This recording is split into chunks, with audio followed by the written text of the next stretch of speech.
Okay, so week 7. Believe it or not, we're almost halfway through. So what are we going to do this week? We're going to start looking at report. Oh, there's Brandon. We start looking at reports. So if you haven't kind of noticed, what we've been doing is longer and longer kinds of writing. We started off with simple email things and memos and longer, persuasive. Now we're getting into the long stuff, the reports. And there's 2 weeks for each kind of report. The issue is when we get to like the formal reports, they are so long. I mean, they can be 200 pages long. There's no way we can do that in class or even as part of this class. So we just kind of learn about what you would do for writing like these super long reports. And then the last 3 weeks of the course is devoted to our technical writing project. And while that won't be a report per se, it will use a lot of the same techniques we learned for the longer kinds of items. And also some of these other things like, identifying your research types. And then for our grammar lesson today, we're going to be talking about sentence fragments. So yeah, the usual, look at all the pages, do the reading. We've got some assignments. And then there's instead of a discussion this week, there's a mid-course survey, just questions like, how am I doing? What could I do better? All right. So the reading.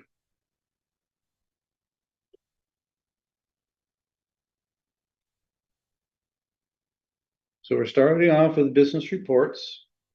And as I just mentioned, they can vary from for 1 page, a couple of pages, which is what we're talking about this week, to 200 pages. And obviously they're used to convey information, answer questions, solve problems. And they can be delivered through the normal things, no surprises here. A lot of the reports are not for the outside world. A lot of the reports that you would do are just for internal company things. And they could even be, marked with a watermark or something that's, this is confidential. Don't let this outside the company, especially if they're analyzing market trends or something like that. Yeah, so talking about that, there basically are 2 types of reports. There's informational and analytical. So informational reports are just data. You're just reporting the data. You're not drawing any conclusions or analysis. So it's just the facts, man. If you remember that old cop show on TV back in the day, just the facts. And then we get into analytical reports, which are informational reports. You do all your research, you get all your information, but it goes on to add findings. So that would be conclusions, recommendations, things of that nature. And there's a lot of different kinds of these reports. This mentions a few of them: feasibility reports, justification reports. We're going to get into all that. And then our usual, like, okay, well, do I use the indirect or the direct strategy? And it's kind of, do I have the picture here? I don't. I have a picture later. It's kind of the same thing we've been doing all along. You have to analyze your audience. If you think they're not going to have a problem with this, then direct is okay. But if you think they might have some issues with your news in this report or facts that you find or the analysis that you do, then you might want to switch to the indirect strategy, where of course, you put them at the end. What's this module called? This is module 7. We're in week 7. Okay, and then when you're writing a report, you can write it either in informal style or formal style. I think for this class, it'll always be informal writing style. We kind of covered this last semester, informal writing style. We'll get into this in more detail. Is kind of the writing style that you've been using up till now. It's a friendly tone, first person pronouns, shorter sentences. You can use contractions, kind of what you're just used to, your normal thing. Whereas formal writing style, you probably read some reports that are done in formal style. They're very uptight and they can't use contractions and they go on and on and on. Okay. So we did a little bit of headings and formats before. And some of you are already using this in your assignments, but for reports, we really rely on this. So formats and heading levels, I don't think there's any surprises here. Most of you already know what this is, and we have an assignment for doing this. So yeah, using headings at different levels to try and break up your report gives the reader sort of a roadmap, especially if they want just the executive summary and they're just summarizing, looking through, or trying to find the parts that they're interested in. The headings can be very helpful in that regard. Again, we'll get into this more detail. Okay, and then how do you deliver them? Obviously, you can deliver them on paper as a Word document. PDF files might be a better choice than a Word document. I'll talk about this for just a moment here. So you probably already know that anything you write in Word or whatever, you can convert to a PDF file, either by saving as PDF or printing to PDF as if it were a printer. And doing that's a good idea for a couple, if you're going to disseminate something, for a couple of reasons. Word keeps a lot of your history of edits in the file. So there's been a few cases that were out in the world where people opened up the Word document, and if you know how, you can go in and look at that information that's embedded in the file, and you can find some very interesting things like edits saying this customer is horrible, we hate his guts or whatever, and then that was crossed out and like, we love this customer, you're great, something like that. And then internal company information, any of the comments that were made when it was being reviewed, that's all still in the file. So you need to be careful. Of course, if it's inside the company, probably not that important if other people see that kind of stuff, but if you're sending it outside the company, you pretty much want to change it to a PDF file. The other reason for making it a PDF file is it's what we call immutable. So if I send you a Word document, say it's a contract or something like that, there's nothing stopping you from editing that and changing the contract to your benefit and saying, hey, that's the contract, I signed that contract. Whereas if you send them the PDF file, they can't change it, at least not easily. So it sort of casts it in stone for the moment. Okay, so we'll talk about PDF files. You could also do it as a slide deck these days, more and more engaging, more like a presentation, or an infographic. Infographics, I always think of the USA Today newspaper. They're big on infographics, where instead of having a lot of prose describing something, you have a picture and you try to incorporate your facts into that picture in some way.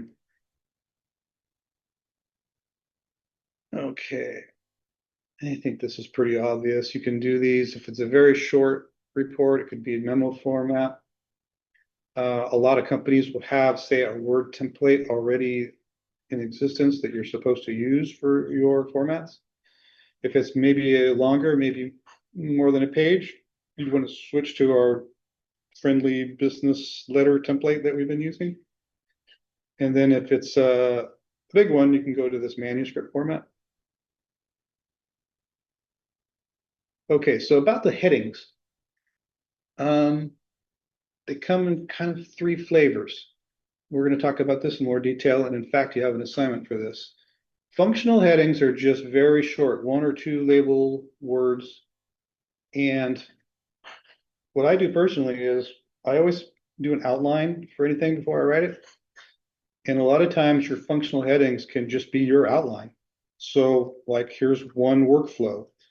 You are given a task, you have to write a report. So you're going to do your 3x3. Your first thing is you analyze the audience and all that kind of stuff. And then you go into the draft mode where you make an outline of the points that you want to discuss, right? And then often what I do is I just take that outline and I just start fleshing it out with paragraphs, and that's going to be my report. So my outline turns out to be my functional headings. So one problem with functional headings, though, is that they can be a little bit too terse. They're just one or two word labels. So we also have what we call talking headings.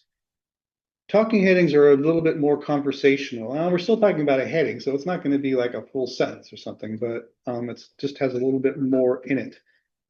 And the way that you normally create talking headings is you go ahead and, well, maybe you even start out, like I said, with the functional headings, and you write your paragraphs. And then when you do your revision, you come back and you read the paragraphs and you kind of do like a few words summary of the paragraph. That could be your talking heading. And you could replace your functional heading with your talking heading. Most often what people do is a hybrid thing where it's functional and talking together. So maybe you start out with your outline, you got your functional headings, go ahead and write your paper on the first draft, you kind of revise that functional heading, you embellish it with more of a talking heading. So a few bullet points here on headings. So if you've had the Word class already, you know that Word and Google Docs and all the rest, Apple Pages, all support heading levels. So you can have like the big level 1 heading, and then inside that, like it indents and goes down in point size, there's a level 2 heading and can be 3 and 4. And then we do like technical specifications that can be, 100 pages long. Sometimes that level can be out to like level 7, and you get this like, and we number them usually because for technical documents like that, when people are talking to you about it or you're reviewing it, it's much easier to say, hey, there's a problem here in section 1.274, rather than, on page so-and-so, whatever. And so, yeah, they can go crazily indented. So it's heading levels. We usually capitalize every big word, we use the small words. And if whatever, we leave those lowercase, but we usually capitalize. And balance headings within levels. So, you don't really want to have like just one level 2 heading in something. Probably not worth bother of going to a level 2 if there's just going to be one of them inside there. Typically, it'll just be 1 or 2 levels for most of the things that we write, especially in this class. It's not until, like I was saying, you get into these 100-page reports where it goes beyond 2. It's nice to have one heading per page, but you don't want to have a heading sitting at the bottom. So either do a page break before that. Heading, it's best to try to have the heading in context with the paragraph that follows. Apply punctuation correctly, whatever that means. Some people put periods at the end of them. Most people don't. Short but clear. Okay, let's talk about how when you do your research for the report, talk about how you go about that. So one of the first things you want to do is you want to write these 2 statements. Now, these can either end up in your report, or these can just be for your own benefit. The first one is the problem statement.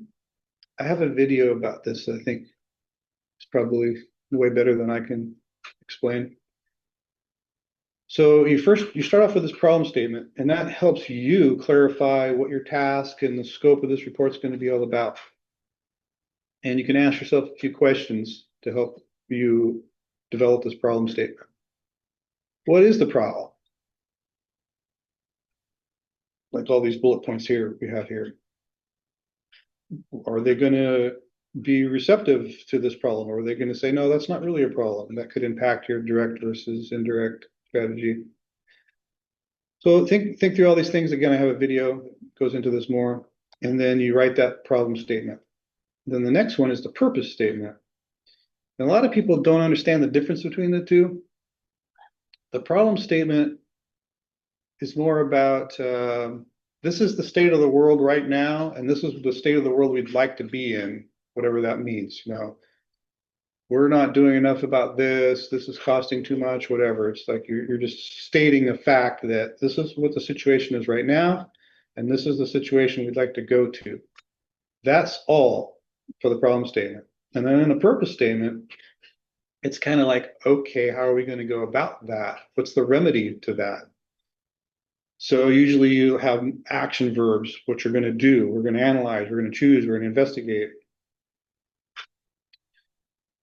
Yeah, some reports require just a simple statement of purpose most of the time.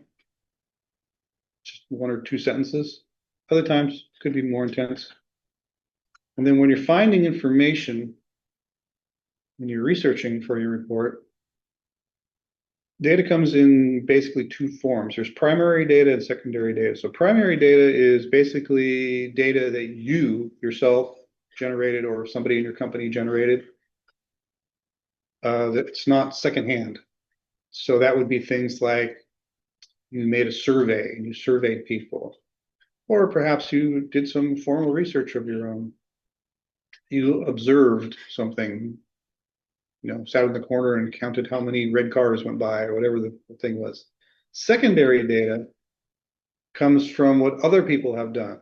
So, go to the library, find some books, journals, that kind of thing, and that would be secondary data. We'll use both. So where can you get this kind of data? Here's some ideas. Company records, printed material, obviously, electronic resources, all the things in the library, observation surveys, questionnaires, and interviews. The surveys, questionnaires, interviews, that would all be primary. Okay. So let's dig into a couple of these in more detail.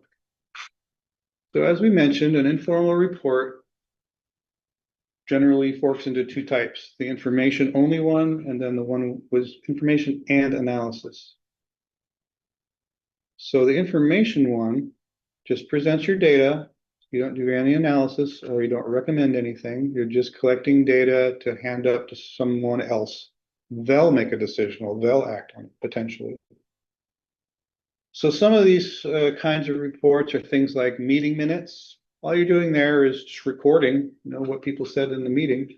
Trip reports, you're just recording, what you saw, where you went, who you talked to. You're not making any judgment calls or any analysis about that. Status reports, this is what we did, what we're going to do. Sales reports, and some people think, yeah, well, don't I do analysis there? That would be more of a marketing report. A sales report is just, we sold N widgets in California, we sold X widgets in Texas, that kind of thing. Progress reports, we're making progress on your construction, we've done this and that and the other thing. And compliance reports are usually government mandated things like, are you storing your pesticides correctly? If you work for a school district, you have to file all these compliance reports that you hired people correctly and all that kind of thing. So that was information only. Then we get into the analytical. So they do all of that we just talked about, but then they go on to provide some analysis, and then they make conclusions or recommendations. And some of these kinds of reports are feasibility studies and justification reports. A lot of people are like, what's the difference between those two? So feasibility is it even possible for us to do a thing? And then justification would be, okay, it's possible, but should we? Market research reports, so I just talked about that. So that's more than we sold so many widgets here and there. It's like, we think we might be able to sell more widgets in this state if we did that or whatever. And then yardstick reports, I'm not sure where they got the name yardstick. That's a comparison report between one or more different, usually choices for purchasing equipment or something like that, right? You're just comparing things. What's the better? So again, with strategy, same thing, but this is a nice little graphic. And it's the same thing we've been looking at all this time. So if your readers are already informed about the situation, or you think they might be eager to have the results right away, they're supportive of this initiative, whatever it is that you're writing this report about, then that would be the direct strategy. And here's a little kind of picture of what it would look like as far as organizing. So if it's just an informational report, you have your introduction, background, just your facts, and then a summary where you're not making any conclusions or analysis. You're just summarizing your facts and findings. Whereas if it's an analytical report, you have that same thing. And then for the direct strategy, right away, you come up, here's what we think. And then you back that up with your facts and findings, and then it can have some more discussion or analysis and sort of in the summary. Whereas in the indirect strategy, if you think, well, these people don't even know what I'm talking about here, or if you think they might need to be persuaded into what you're reporting, or if they might not like it or be hostile about it, that we don't even talk about informational reports here because all of these factors are about how they will take your analysis, right? If it's just information, you can't be hostile about the information. It's a fact. I mean, I guess you could, but that's on you. So we're only really talking about analytical reports here. And as you can see the difference here, we move the facts and findings up, right? We do sort of the buffering thing. And we put our conclusion recommendations at the end. All right. Then we talked about styles a little bit. I don't think I'm adding anything more here than was in the slide before. Other than in the formal style, you do things to sort of try to make it look more objective and more like you're an authority on the matter, and you're impartial. So for informal style, the things we can do, the friendly tone, we use the first person pronouns, quarter sentences, contractions are okay, mostly active voice, and usually we use familiar words. Whereas in formal style, often it's the third person, the user shall do this, or whatever, the researcher, they, them. Longer sentences, we avoid contractions, a lot of passive voice, and no jokes or no idioms or figures of speech. And here's a little graphic that kind of says the same thing. This is right out of your textbook. What's the textbook called? And I'm not checking the have it at the library. Yeah, they have it at the library. Right. They have it in our library. They have it in the computing centers here in What Watsonville. edition is it?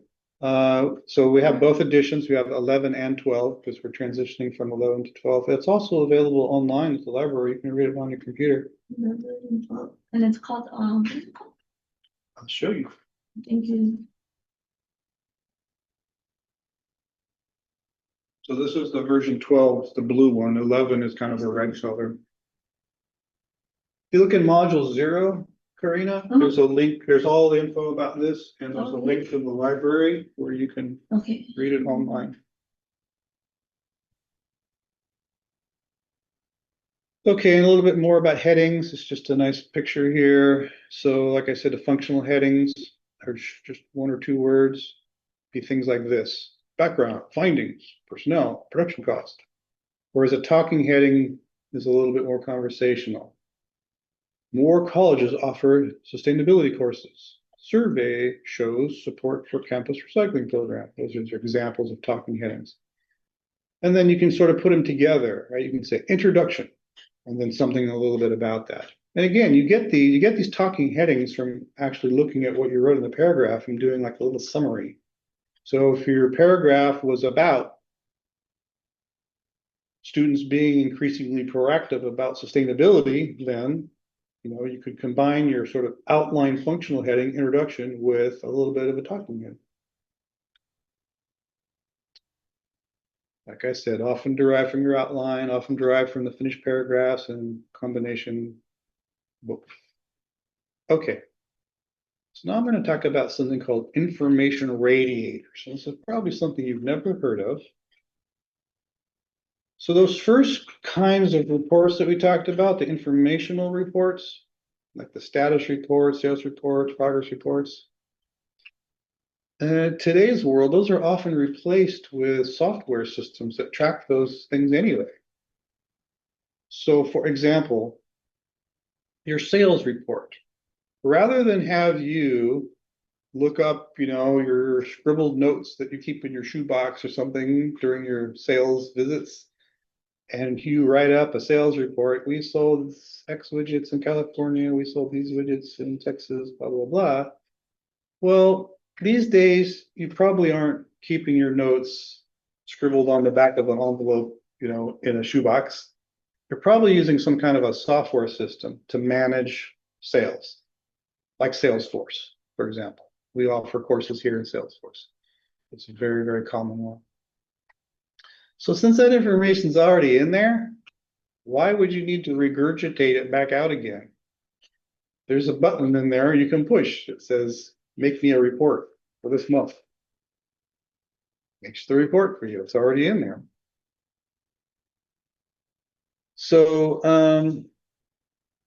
we call them information radiators because not only can you push the button that says, you know, make this report for me, anyone in the company can.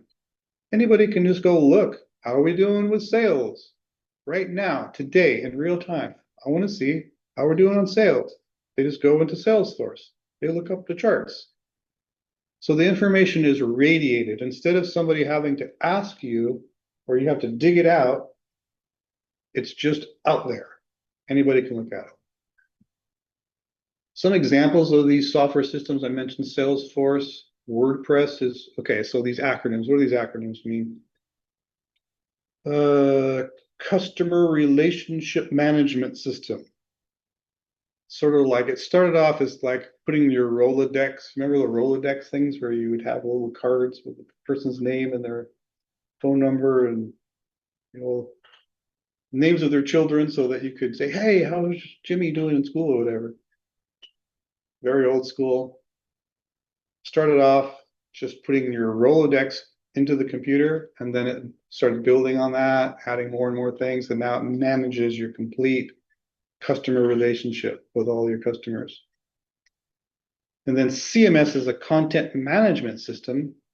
WordPress is an example of one of those things, and that's just what a lot of companies use to make their either internal or external websites, and you know, all the data, all the reports people have done, anything that's inside the company, they're in their WordPress website. And if you need to find something, you don't have to call people on the phone and say, do you have that report?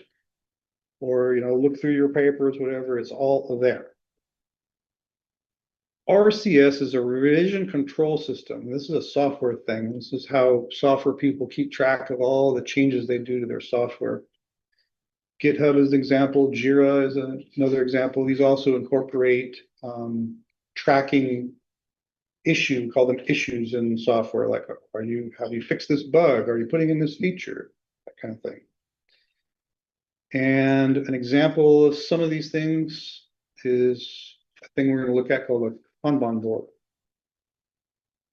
So here's kind of a picture of what an information radiator is. And a lot of companies, okay, so let me take a step back and say, I don't know what kind of companies you're going to end up working for in your lifetime. You'll probably end up working for more than one, right? A number of companies, and they're all over the map. Some companies don't use computers. They keep everything on 3x5 index cards. That's sort of the extreme one way. And then other companies are super high tech, and it's like, we don't do paper. So this may be leaning more to the high tech thing, but more and more. So they'll have like a huge monitor. Maybe you've visited some offices that you've seen this. They have this huge monitor up on the wall, and it's running some software that is displaying one of these reports that I was talking about, so that it's just radiating the information out to anybody who wants to see it. You can walk by, look at, well, what's the status of this software bug? Is it anybody working on it? You can talk with people in front of the board. I think if we worked on this now, you know, you can sort of collaborate. And it's just out there all the time. So you don't have to ask people for their status. Just look at their status. It's real time. So I talked about Kanban board. What's a Kanban board? So Kanban is one of the things that had come out of the Toyota method. So digression there. Talk about this all the time. I've given presentations on this many times. So after World War II, people were trying to think about how can we improve business in general? How can we improve our processes that we're using in business? And there's actually an American came up with some ideas, and he tried to sort of shop them around to US companies, mainly the big automakers. And they were all, we don't need any of that stuff. We've been doing it this way forever. We're going to keep doing it this way. So he went, his name was Deming. He said, okay, well, let me go to Japan because this was right after World War II and there was the war reconstruction going on in Japan. So he went to Japan and he shopped his ideas around and they were very receptive and they picked it up and they adapted his ideas and it eventually turned into something called the Toyota method. And that's what Toyota uses and then like all kinds of companies use. And it's more empowering of the actual workers. It's more iterative. There's, you do work and then you do analysis. How did it go? And you feed that analysis back for the next time. And one of the artifacts that came out of that is this thing called the Kanban board. So Kanban board is an information radiator. And what you do is you make these columns, and they can be anything you want, but these are the typical things. You have a column that's what we call the stories or the backlog. And these are items, and these can be post-its, physical post-its on a board, or we have a lot of software systems that do this now for you. So these things, you can think of them as a post-it. It's a post-it with a small little story on there. I think we need this software feature, or there's a bug in the program here, or whatever. And you put them in this column. And then when you, as a team, decide it's a good time to work on this stuff, you drag them into your to-do column. And then you say, okay, now it's time I can start working on this. You drag it to your in-process column. And then you do it. And then you drag it typically into something like to verify. And this is where like the testers would say, oh, I have a card in my column. And let me test this thing. And they'll test it. And then if it all looks good, you move it into the done column. So things move from left to right. It radiates the status of all these issues. This could be on a big monitor on the wall. People don't need to send in a status report at the end of the week. I'm working on this. This is what I'm going to do next. It's all right there, real time. That's Kanban board. Okay, and then the other thing that's happening is, as I'm sure you're all aware, natural language processing and AI have had some advances. And they have made the automatic transcription of audio files really good. It's easy and as correct as it's ever been. I have to tell you that in at least the companies that I've been working in the last, 10 years even, we don't take meeting minutes by hand anymore. We don't have a person do that. Robots are much better at it for a few reasons. Meeting minutes are still important, very important to report. It's just that we don't have to do it manually anymore. These automatic transcription things can transcribe the audio for one, but they can also go on with AI and summarize. And they can even identify who's speaking. They've gotten really good. So here's some examples. And if you haven't ever used some of these things, you can just go and use them right now. You can go into your Google Docs account, go into voice typing, and just start talking, and it will type out what you're saying. It's built into Word. Word has a dictate function. And then there's some more AI-centric ones, Otter AI, HappyScribe, and Notion. They do the transcription, and then they go on to do more analysis of it. So this is sort of taking the place of a lot of these informational reports. And one of the reasons why this has been adopted in so many companies is we can't really afford just to pay a person to be like the note taker. They have to be part of the team doing other things. And maybe it's their side job to take notes during the meeting. So when they do that, we've taken that person out, right? It's very difficult to take meeting minutes and be part of the conversation at the same time. Very hard to multitask that. So rather than like sort of waste an entire employee on just taking notes for this meeting, we can just turn on the computer, either just have it record the audio or go straight to the typing thing. And then that person is back into the meeting to contribute. Then we also have AI summarizers. If you haven't played with these, they're getting really good. So I know last semester we did a bunch of assignments, which was summarize this article. These do a good job with that automatically. Some examples are Grammarly, they have a summarizing tool. Word with Copilot summary. Google Gemini has summary, and ChatGPT. A lot of these you have to pay for. A lot of them have like free for one-time use or something like that. But this is super important. Things you need to be aware of if you're using those tools. You have to remember that even if you're using these tools, you're still the one responsible for the output. So you can't say if something bad happens, you can't say, oh, sorry, boss, it was the AI. No, that's not going to fly. You're responsible. It's your fault if it's wrong. So that means you have to check over everything. Sure, you can use these AI tools and the natural language processing transcription tools to do it, but you can't just blindly go, okay, it's done, and you have to check it. Make sure it's right. We all know these tools they hallucinate and they do bad things, and transcription can go wrong. English language, spoken language is a very difficult thing for computers to understand. So you have to check it over before you send it on. But how can you check it if you don't know what it's supposed to look like?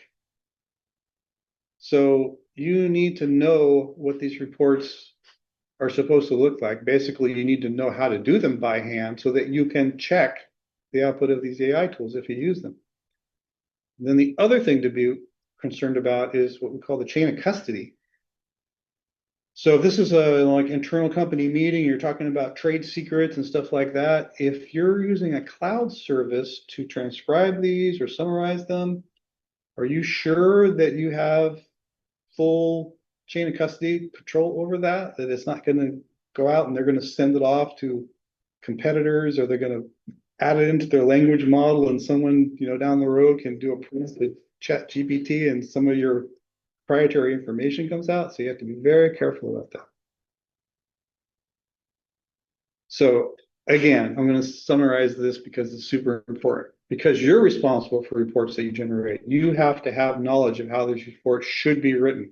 First-hand knowledge and experience writing them manually is still a requirement. Any questions on any of that stuff? Okay, I think we have a few minutes to break, and this is a pretty short one. So this is a little video on the difference between the problem statement and the purpose statement. Now, this person is talking about doing it for dissertations for like, your university degree, but it's the same exact thing. So let's just watch this video really quick.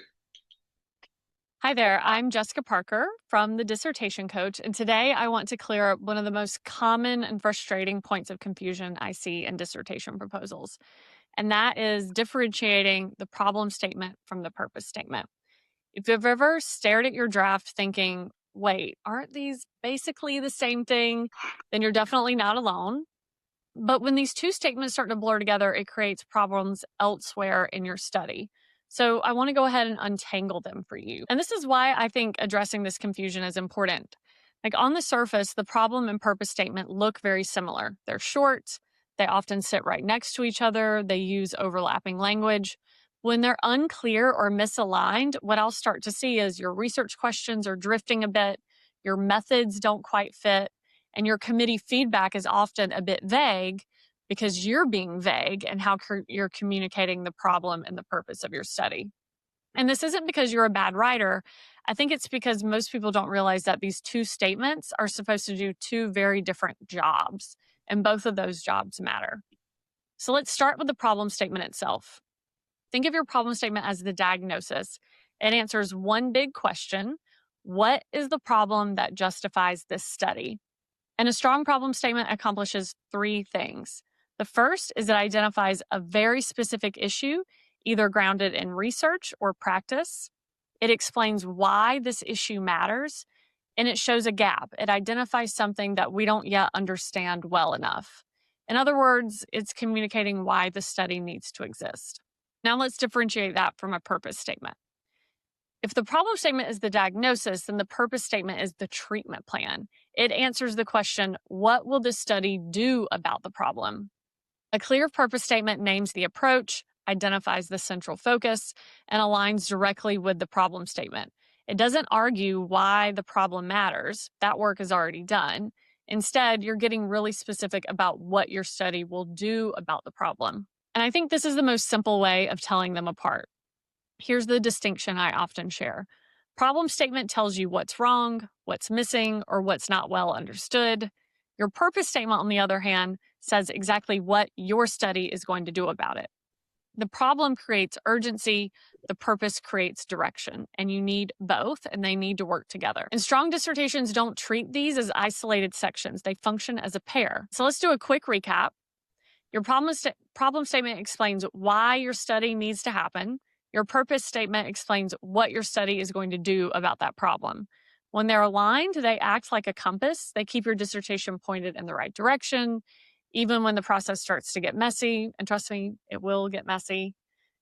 And if you're really struggling with this, then reach out to us. At the Dissertation Coach, we provide ethical support that it's aligned with academic integrity policies at your institution. We're not ghostwriters.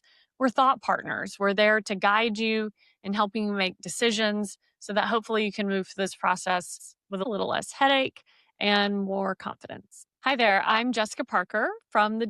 Okay, that was more of an ad at the end there. Okay, so it's 10:30. Let's go ahead and do the break. And we'll be back in 10. We're back. Hey, stop.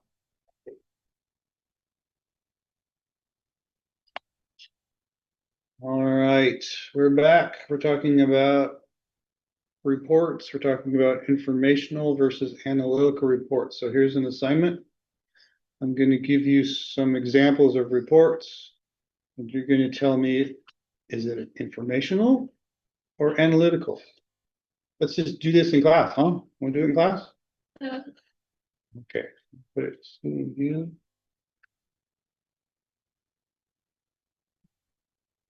Okay, so we're gonna copy all of these report things here. We're gonna put them in the text box. And we're gonna answer if they're informational or analytical. Now, some of these could be either. Which one are we on? Sorry. Which page or which assignment, which we're in? What? Yes. We're in week 7, and this is the first assignment, the informational versus analytical. Thank you. Okay, I'll give you a second to catch up. Okay, a weekly status report. What do we think? Informational or analytical? Informational. Yeah, you're just saying status. You're not coming to any conclusion.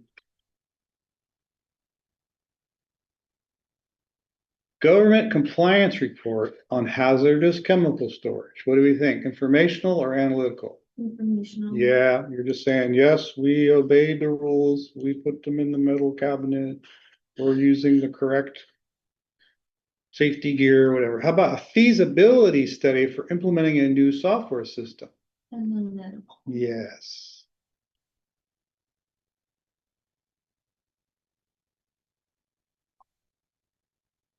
I spelled that wrong. Says feasibility right there. That gives you the clue. Progress report for a construction project. Informational or analytical? Informational. Yeah, we're just saying we did this part. We're not done with that part. Justification report for the purchase of a new assembly line oven. Analytical. Yes, because you have to justify your decision.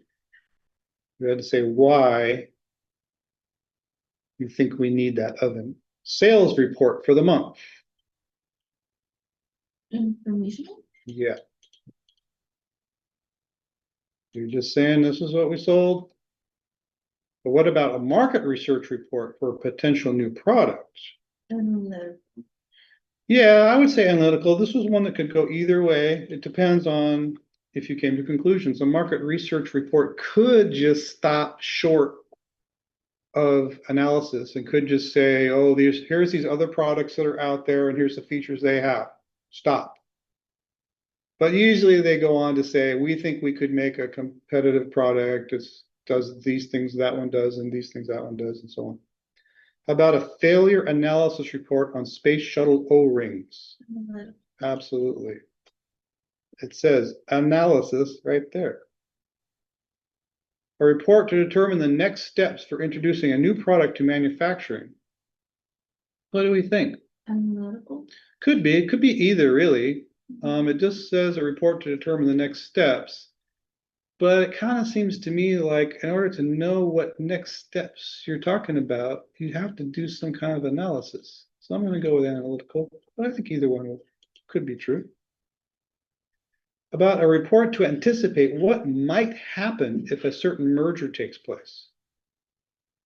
Analytical. Yeah, that's more than just facts, right? You're going on to say what might happen. That's analysis. Everybody get that?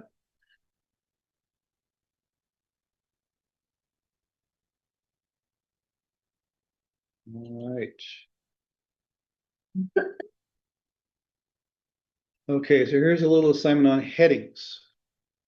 Struggled putting this assignment together because, like I said, these reports are really long and we just really don't have time in this class in one class period to do one. I mentioned we are going to do a 3-week long at the end technical writing project. That's where you'll be able to do headings and stuff. So what I did here was I just kind of gave you an example document. And I changed all the headings to just say heading 1, 2, 3, 4. And I'm going to ask you to do 2 passes on it. First pass, put in what you think would be a good functional heading for each one. And then the second pass is to put in what you thought would be a good talking heading for each one. I'm not going to do this in class, but I'll show you what the document looks like. I was a little confused when I did it, cause I wasn't sure if, like you said, for the step 1, replace headings with functional heading. I wasn't sure if you wanted us to do like a heading 3, cause there's like heading 2s on it. So Mostly, there's one heading 2 in here. there's but- only one. Yeah, I think down Really? the bottom is So only one heading 2. I misunderstood Right there. that. That's fine. I'm not so concerned with levels at this point, but just what you wrote for the heading. If you thought, hey, I think I can split this up into, subheading, great, Oh, whatever. okay, But doesn't matter. Okay. basically, I just want you to go through and all the green headings here. I wanted you to replace with, first pass, step 1, functional headings, and then the whole thing is again, step 2, talking headings. Right? So And you have those are to, a little longer, right? The yeah, talking they'll be headings? longer. Okay. Yeah, and they'll be basically, you'll read the paragraph and kind of try to come up with a, 4 or 5 word summary. Okay. That's a talking heading. Yeah, this is just sort of to get you, familiar with the idea. Leave student view. Familiar with the idea. And also how to actually do headings in Word, although I'm giving you this pre-done thing. I do tell you like how you do it in Word. So any questions on that? So we need to choose from if it's gonna be a functional heading or a talking heading, or there might be. You're doing it twice. You're doing it 2 steps. First step, you're going to do it's the same document, but you're going to replace all the headings with functional headings, right? That's all this. And then Oh, I step see. 2, same document, you're going to replace them with talking headings. Okay. Sorry, So I missed that. recommend is read through the document once. It's not that long. And then maybe just pencil and paper or whatever, make yourself a little outline. That outline could be your functional headings. So that's kind of how you do functional headings.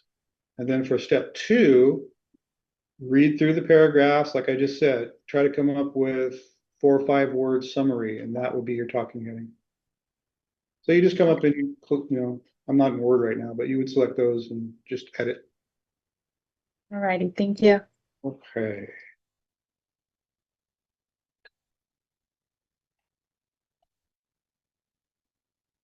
So I think that's pretty much it. You're going to do this in Word.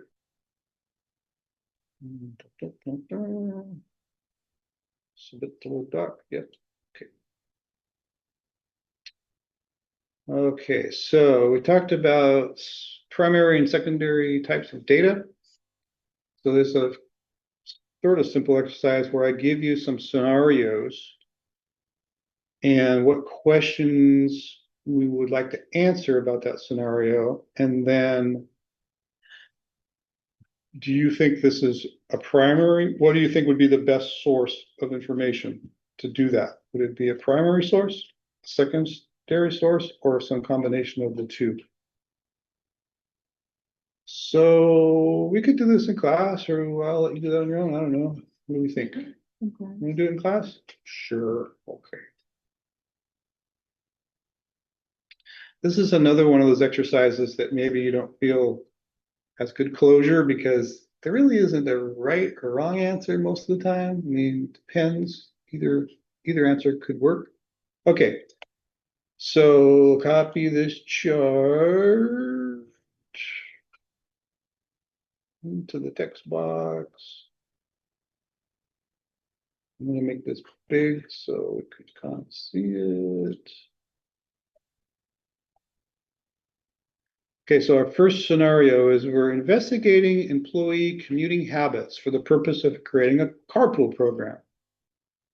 And the questions to be answered would be things like, what do you think? Would your research be primary, secondary, or a combination of the two? And what resources would you think would be most useful? Books, articles, web, interviews, surveys, whatever. So you're in a company and you've been tasked with doing a report on creating a carpool program. What would be some types of research data that you could use? What do you think? Surveys. Interviews. I think interviews would be a great one, right? Data. Interview, maybe a questionnaire, right? Mhm.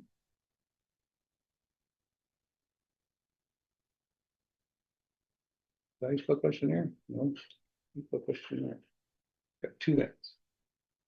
What else? I mean, you could, so what kinds, would that be a primary source or a secondary source? Those two things, interviews and questionnaires. Well, I no. Those would be primary because this is information you're coming up with, Oh. right?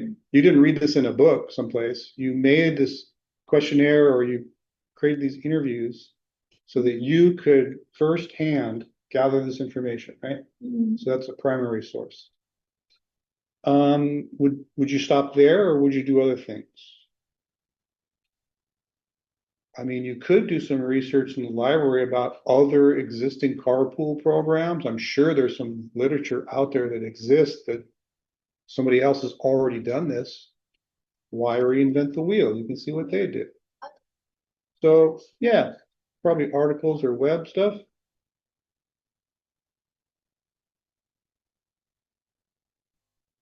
Now, what kind of research would reading articles and looking things on the web, would that be primary or secondary? Secondary? Secondary, yeah. These are things that you didn't do firsthand, but you're, reading what someone else has already done. Hey, get a little bigger. A little bigger, we'll try.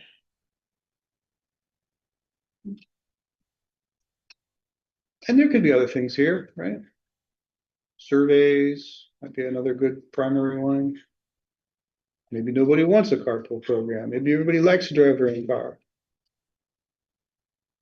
Maybe people take the bus already. And so, yeah, some of these surveys, interviews, questionnaires would be good. Okay. Next one, comparing mine safety in the 3 largest mining countries, South Africa, the United States, and Australia. So in this case, do you think your research would be primary, secondary, or a combination of the two? What do we think?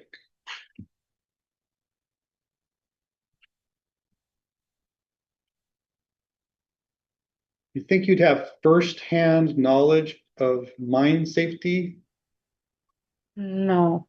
Probably not, right? I doubt that you're going to put on a hard hat and a lantern and go down in the mine and like, oh, do we have the right kind of supports in here? Doubtful, right? Plus, it's talking about specifically these countries. Maybe you're not in that country. So probably would be secondary. So I kind of didn't answer that up here. So I think our answer here would be a combo, right? Because we said we do some primary, we do some secondary. So that's a combination of both. This one, probably not really a combination of both, probably mostly secondary. The first one was a primary. I think it's a combo, right? Because we said interview questionnaire, but we also said articles and web stuff. So, you know, that's primary, that's secondary. But in this other one, yeah, I don't really see a lot of primary, you know, firsthand information here. You're going to be looking up data in the library or on the web. So interviews, I mean, unless you knew people who were like, you know, CEOs of some mining companies that you could call or something, but I imagine since mine safety is, you know, something where these people probably all had to do those reports that we talked about, like compliance reports. Yes, we have oxygen masks. Yes, we have this, you know, whatever. There's probably all kinds of data out there that you could look at. So probably not so much interviews, probably not so much surveys, but secondary, so like books, web, that nature. All right, last one. Establishing the effectiveness of diversity training programs in U.S. businesses. What do we think? Primary, secondary, or a combination of the two?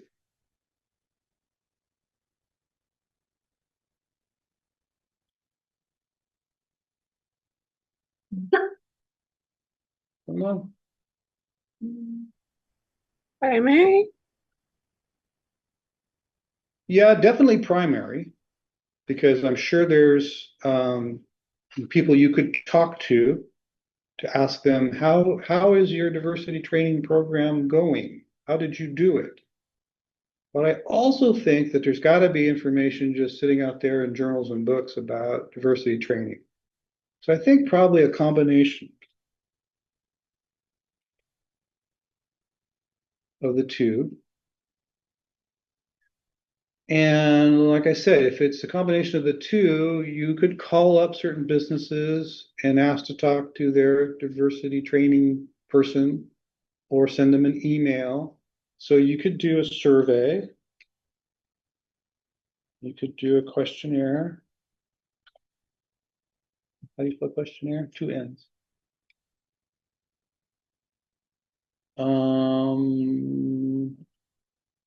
Interviews for sure. So I think Kiana, you said the primary. Yeah, I think mostly primary, but I also think that, you know, there's got to be some government information out there in journals. Maybe even some web stuff. Okay. So I hope that gives you sort of the flavor of the difference between primary and secondary in a real world sense. All right. Shrink it back down.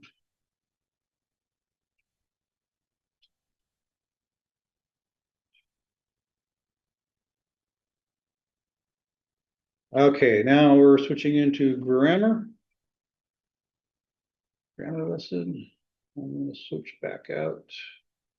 Student view. So this week we're talking about fragments, phrases, and clauses. Haven't really, I think, maybe in a couple of my comments to some of the writing, I might have mentioned this is a sentence fragment, but I kind of haven't been talking about it too much in grading because I was waiting for this moment. So fragments, phrases, and clauses. So we all know a sentence has to start with a capital letter, although, man, I still see people not capitalizing the first word of sentences. Sentence has to begin with a capital letter and it has to end with a period. But is that all it takes to make a sentence a sentence? No. I mean, that's certainly true. It's got to have more than that to be a sentence. It's got to have at least one subject, noun, or pronoun. And it has to have a predicate that contains a verb. Additionally, furthermore, a sentence must convey a complete idea on its own. If it doesn't have all of those things, it's not a sentence. It's a sentence fragment, and that can be either a phrase or a clause. So you might be thinking of this negatively, and I'd rather you think of it positively. You might be thinking of, oh, shoot, I made a mistake. I don't have a complete sentence here. I have a sentence fragment. Yeah, okay, but I'd like you to try to think about it in a more positive light, and that is, these are the bits and pieces that we use to put together to make a sentence. So I have a plan to my madness here. You know, we started out with the parts of speech, nouns, verbs, mostly we talked about pronouns.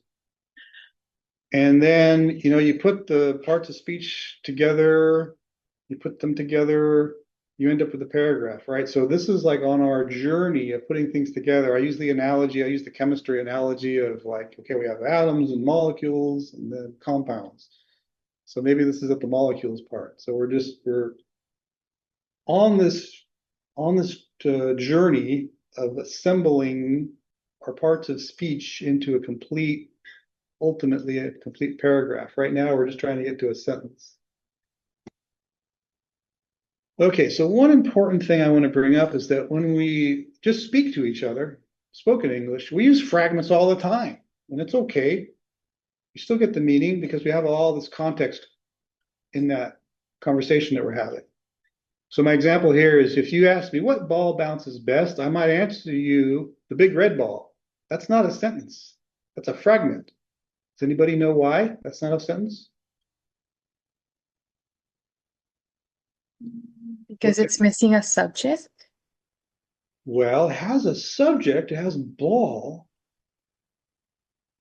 No. It doesn't have a verb. The Because big and red, what parts of speech are big and red? They describe the noun ball, right? So they're adjectives. There's no verb here. What about the big red ball? What is it doing? They didn't say. So that's a fragment. But you wouldn't think that was weird if we were having a conversation. You said, what ball bounces best? And I said, the big red ball. That's fine because we have this conversation. We have all this context in there where we can figure out what we're talking about. So in spoken English, fragments happen all the time. Oh, I even told you the answer right here. There's no predicate verb. But when we write in English, you don't have that conversational context unless you're writing a novel and then you're quoting people. We're not doing that here. So we have to use complete sentences. So we would make that into a complete sentence by adding a verb, by saying the big red ball bounces best. That's a complete sentence. Now, well, it's not really an exception, but it might seem like an exception to this, are those imperative mood sentences that we talked about a few weeks ago, kind of the commands. So a sentence using the imperative mood, such as send the email, doesn't seem to have a subject, does it? Send, that's the verb. Email, that's a noun, but who, what? There's no subject here. That's because if you remember, the imperative mood sentences have an implied subject, which is always you. So it would be you send the email. But we don't say the you. That sounds even kind of weird, doesn't it? So when someone's giving you an imperative command, the subject is always implied to be you. So it does have a subject. It's just an implied subject. All right. So that's what you have to have a sentence. Now let's talk about if it's not quite a sentence yet. Phrases. So a phrase generally contains either a subject or a verb, but doesn't have both. So it can't stand on its own as a complete sentence because you need both. We already talked about that, right? So here's some examples. Driving to the apartment. There's no subject. Who's driving? The best professor on campus did what? There's no verb. So those are examples of phrases. All right. Phrases on their own, like I said, use them in spoken English, but in written, not super useful. We have to add more. We have to do more.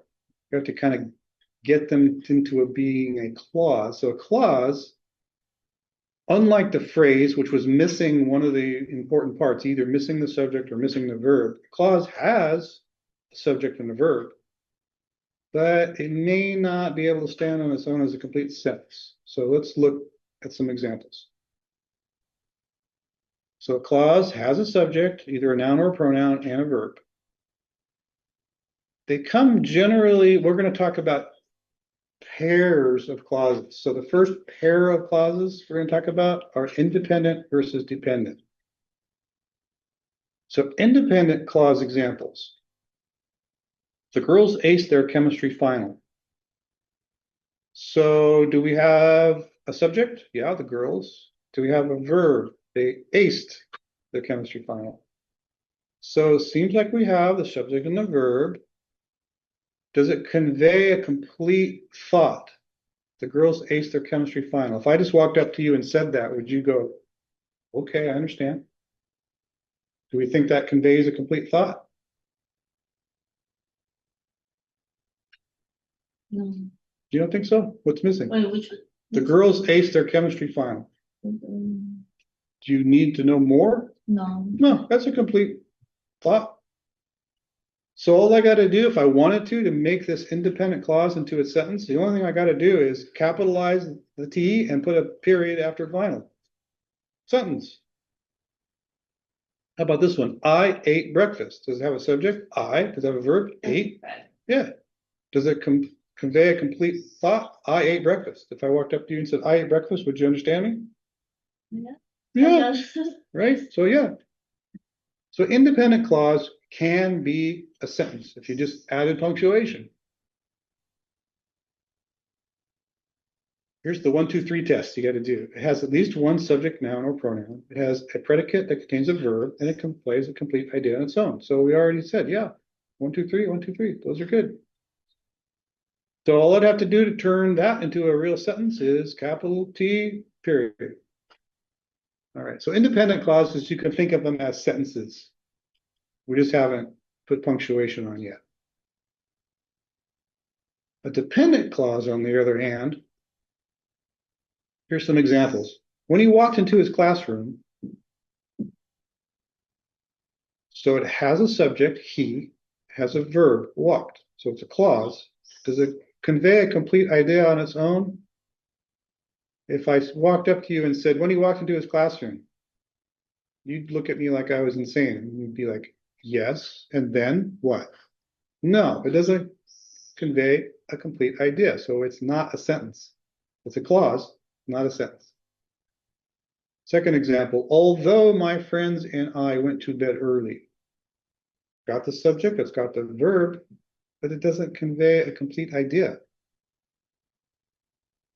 So just what I said, it doesn't express a complete thought or convey a complete idea on its own. You need more information to make sense of it. You might find yourself asking, then what? So I said, although my friends and I went to bed early, you'd be like, yeah, and then? They can usually be identified by a dependent marker word, which we usually call a subordinating conjunction. Things like when, after, although, notice when, although. So a dependent clause that's not attached to an independent clause, that's a fragment. And like I said, that can be correct in some contexts, like creative writing, back and forth conversations, but in formal, especially business writing, they're not appropriate. So when you're revising your paper, look at each sentence and ask yourself, does it make sense on its own? If it does, fine. You're good. If it doesn't, you got to do more. Now the do more can be just, adding whatever's missing here to make it a complete idea, or combining it with an independent clause. We're going to talk about that next week's grammar lesson. And if you had 156, you already had that lesson. Okay, that was our first pair. So independent clause versus a dependent clause. Our next pair we're going to look at are restrictive or non-restrictive clauses. A restrictive clause is a clause that identifies the word it modifies. So you can think of it as it kind of limits or restricts the word it modifies down to some smaller set of things. For example, if I said, the boy who broke the window is at the door, the part who broke the window is the restrictive clause. Right? Because it's restricting the word boy down from just any boy in the world to the particular boy who broke the window. If we didn't have that restrictive clause in there, we wouldn't know which boy we're talking about. So a restrictive clause is essential to the meaning of a sentence. If I didn't put that in, I just said, the boy is at the door. You go, what boy? I don't know any boys should be at the door, whatever, right? So it's a clause because it has the noun and verb in it, or pronoun and verb, but it doesn't convey the complete thought on its own. So when you use a restrictive clause, no commas. So this is a mistake I see basically everybody tries to put in more commas than they should. We have an upcoming grammar lesson on commas, so I'll defer to that. But if you see you're doing this restrictive clause thing, and if you have comments like the boy, comma, who broke the window, comma, take them out. Right? Because it's not optional, it's required to make this into a sentence. Do not insert any commas. Okay, so that's the restrictive clause. Now, what about the non-restrictive clause? The non-restrictive clause is still a clause, still has the subject, noun or pronoun, and the verb. But it's just providing some additional non-essential information. It's not narrowing down anything. It's not restricting down the word that you're modifying to some smaller subset. It's just some, oh, by the way.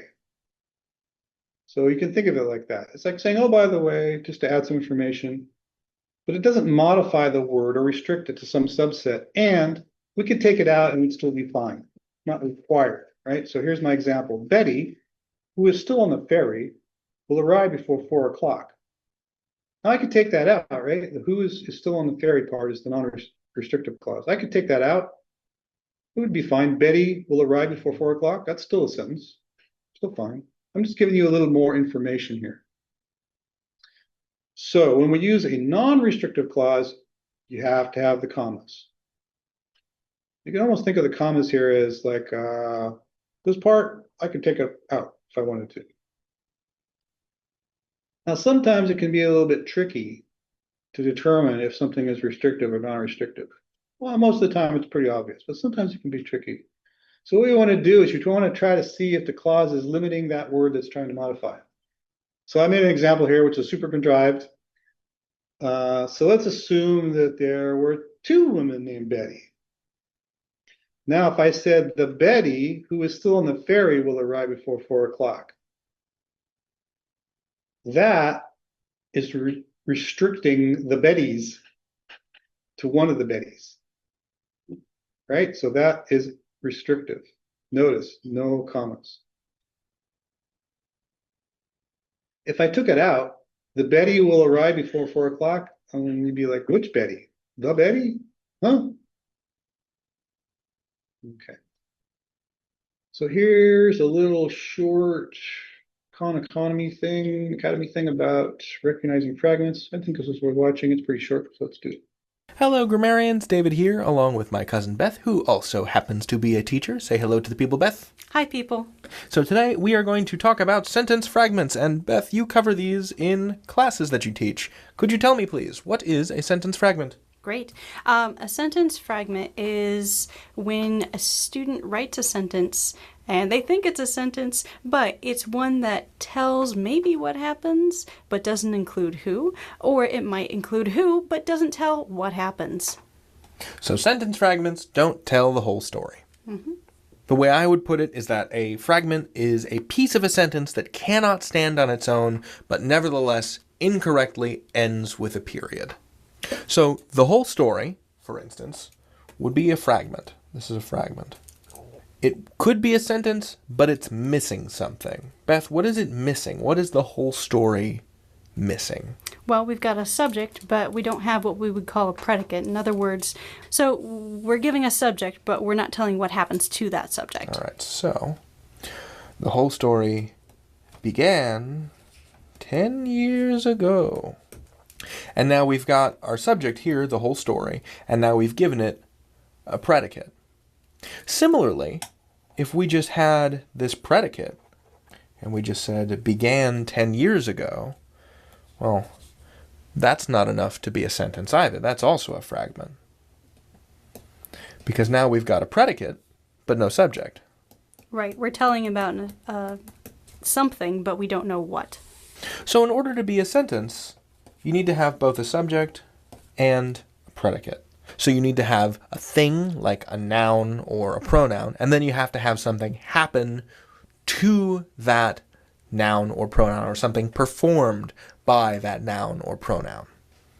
Right, so like the pancakes, period, is not a sentence. But the pancakes were delicious is.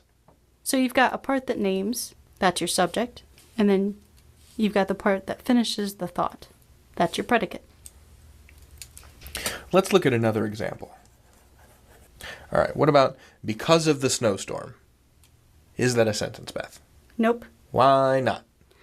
Well, you don't tell what happened because of that snowstorm. So this is what we'd call not even it's not even a dependent clause, right? This thing doesn't really have a subject or a verb. It's really just a prepositional phrase. So because of the snowstorm, something could happen, but we don't know what that is. So because of the snowstorm, we stayed home from school. So we've got this sentence here, this independent clause, right? We stayed home from school, and that's a subject and a predicate. And if it were just stayed home from school, period, that wouldn't be a sentence. And if it were just we, period, that also wouldn't be a sentence. And if it were just because of the snowstorm, period, that wouldn't be a sentence. It doesn't have enough support to stand on its own. But altogether, because of the snowstorm, comma, we stayed home from school, period, that is a sentence. So in order to make sure that you're building sentences, you have to make sure that what you've got is a subject and a predicate. You've got to have a subject and a verb, put them together, slap on a period, you've got a sentence. You've got some good sentences there, David. You can learn anything. David out. And Beth out. Okay. So we have an assignment here. We can do this one in class too. Everybody wants to do that? I'll do it. Let's do it. Doing all our things in class today. Okay, so I'm giving you a fragment here, a list of these fragments. And I want you to tell me what type of fragment is it based on what we just went over, and then what you would need to add to it to make it into a sentence. So here's some examples. Because I said so. Like I mentioned, in spoken English, we use fragments all the time. I'm sure you've heard this from your mothers constantly.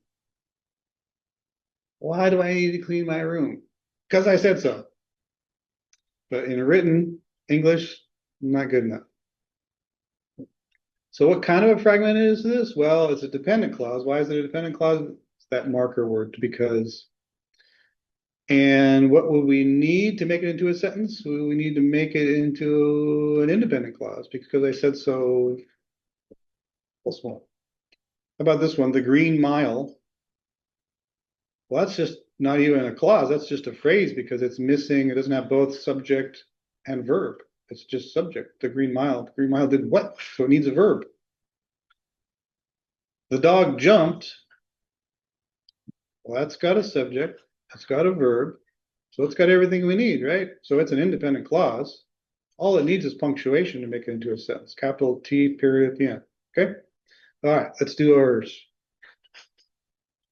Since we were kids, what kind of a fragment is that?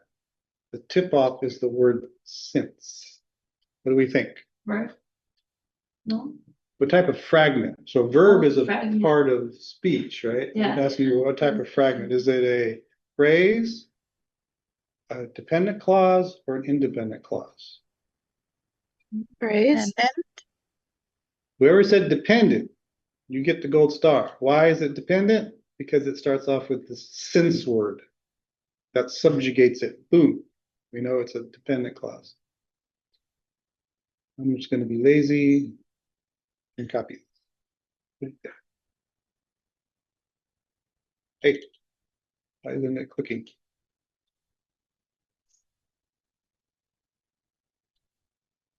Why isn't this clicking? Can't edit it. Does everybody have this problem? It won't edit. You have to put it in the text box first, Oh, or in a Word document. of course. Of course, thank you.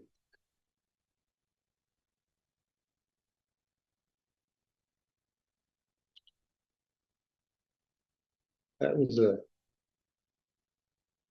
early onset Alzheimer mistake.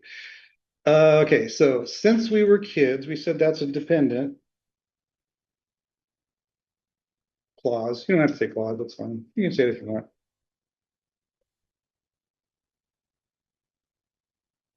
And what would we need to add to that to make it into a sentence?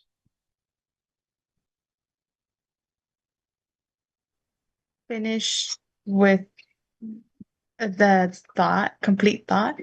Yeah, so how would we do that? What would we have to add to it to make it into a complete thought? Since we were kids, probably comma, and then we'd add an independent clause.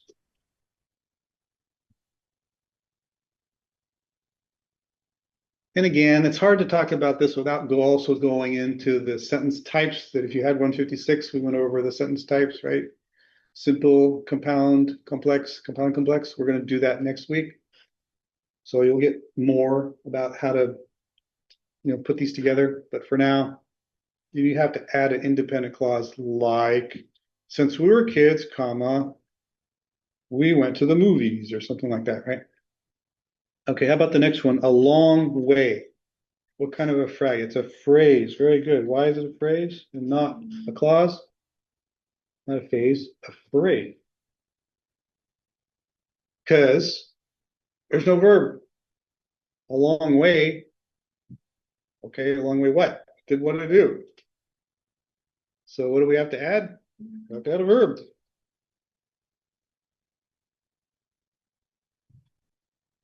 Fish swim upstream. Independent. Yeah, if I said that to you, you go, okay, whatever, fish swim upstream. I understand what you're saying, right? So independent. And what do we have to add to an independent clause to make it into a sentence? Punctuation. Yes, Punctuation. very good. Very good. I can make this bigger. Let me make this a little bigger. Make it even bigger, bigger. While you were out, while is the word. Right? Well, Independent. it's got a verb and a subject noun, but it starts with that word while. So that makes it a dependent clause, right?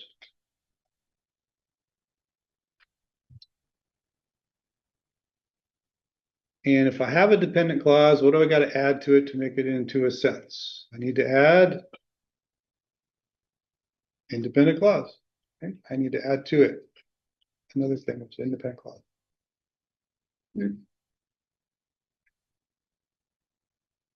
While you were out, comma, I did the dishes. I did the dishes part stands on its own. Independent clause. The crew paddled. What do we think? What kind of fragment is that? Independent. Yeah, it's a complete thought. The crew paddled. If I said that to you, you'd go, okay, the crew paddled. Yeah. So all I really need to add is punctuation, right?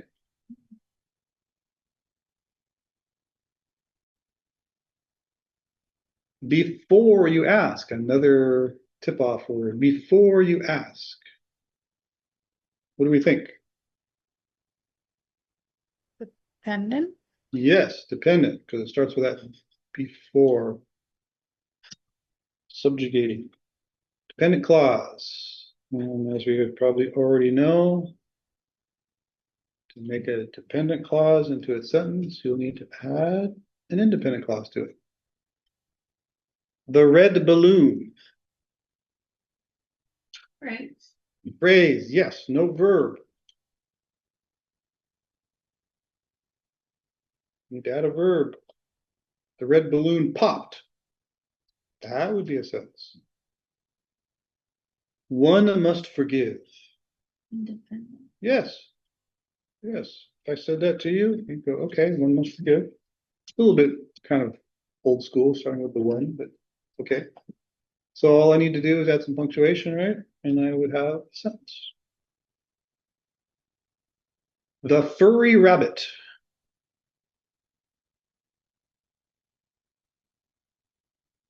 Independent. No. What's the furry rabbit doing? Oh, We don't know. There's no verb. So if there's no verb, what does that make? What kind of fragment is it? right. Yes. Great. Needs a verb.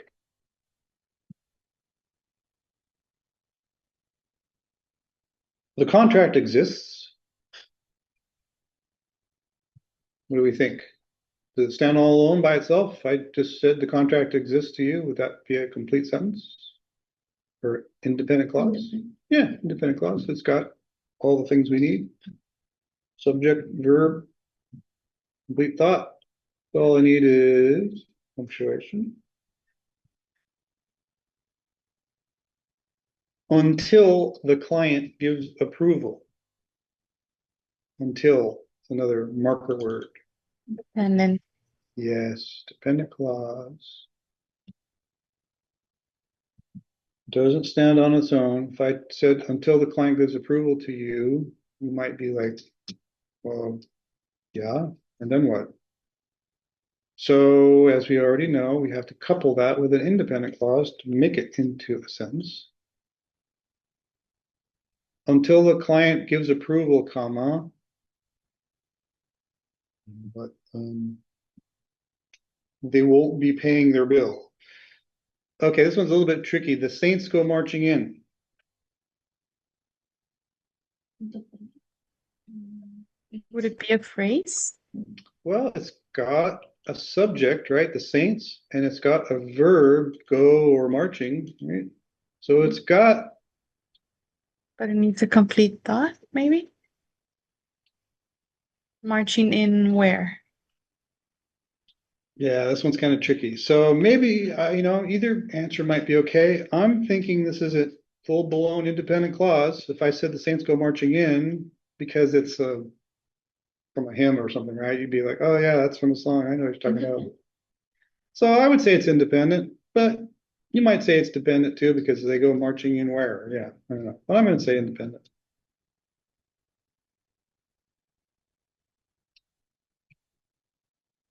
So it just needs punctuation.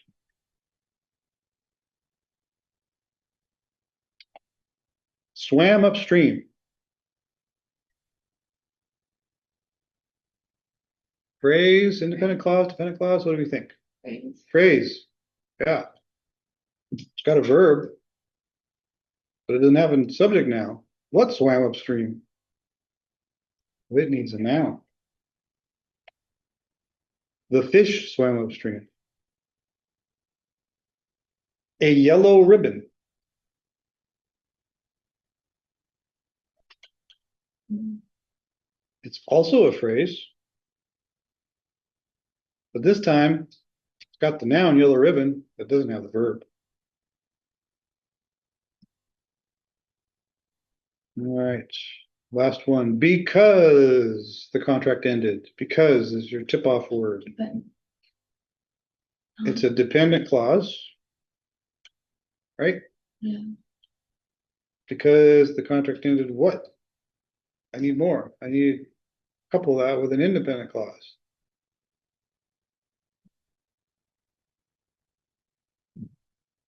Okay. Everybody got that? All good? Yes. Confetti.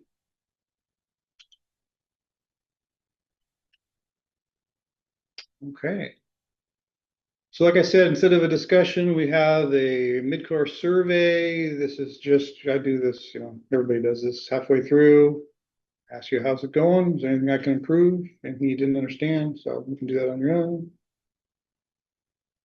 All right, so that's pretty much it for today. What did we learn? We learned the difference between informational and analytical reports, and we kind of looked at different research data types, and we did a grammar thing on sentence fragments. Any questions on any of that?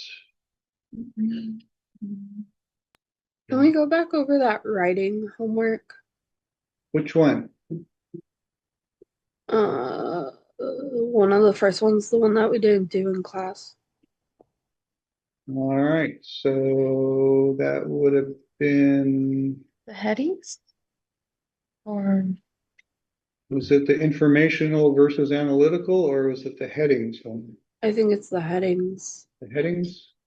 Yeah. Okay, so I'm giving you this document. By the way, you might recognize this document if you took the Word class. This is one of the exercises in the Word class for doing headings.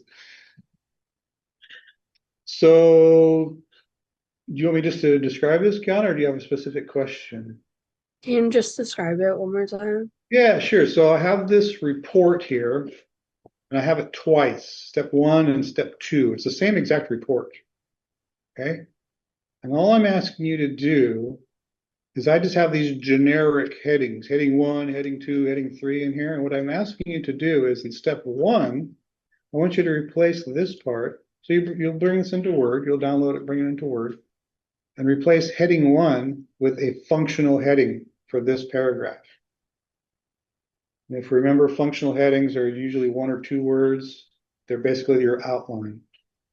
Okay. So, I mean, for this one would be like summary, right? This report, or maybe introduction, something like that. Something like that, right? So you go through each one of these and just give them a functional heading. Change each one of these to a functional heading. Okay. And then for part 2 of this, you do the same exact thing. It's the same exact report, but you'll make these into talking headings. So you'd read this report summarizes a plan.